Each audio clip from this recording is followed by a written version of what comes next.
Buongiorno bella Sicilia, siamo qui ancora a Raddusa, è il momento della pasta. Signora Pina, lei sta facendo la pasta, come si fa la pasta? E allora, prima si fanno bollire le verdure, poi si aggiungono i legumi e poi la pasta.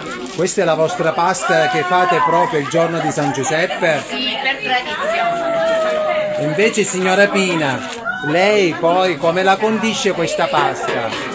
Cosa gli mettete? Olio extravergine d'olivo di nostra produzione, poi tanto pepe nero e cannella, che dà quel gusto proprio delle spezie nostre paesane. Signora Enza, invece questa pasta qui come è fatta? È fatta a mano da un panificio che è praticamente pasta fresca, macinata al brodo. Grazie. Con i nostri grani antichi, perché la Sicilia è il nostro granaio d'Italia. Grazie, siamo qui dove ora sarà condivisa tutta la pasta a tutte le persone che vengono.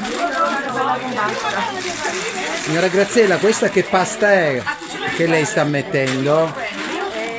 L'occhio di lupo. Quindi sono due tipi di pasta, vero signora? Ma qui non vediamo l'ora di assaggiare questa meravigliosa pasta che la fanno a Raddusa, la città del grano, ogni anno per San Giuseppe. Questa è la nostra tradizione del paese. Signora Cettina, anche lei qua ha collaborato in questa quinta edizione dell'altare in parrocchia? Sicuramente è stato un onore partecipare.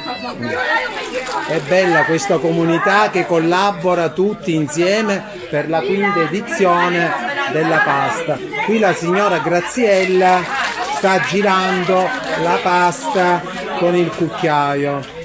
Vediamo, ce la faccia vedere signora. Ah, ci sono le verdure, ma che tipi di verdure sono?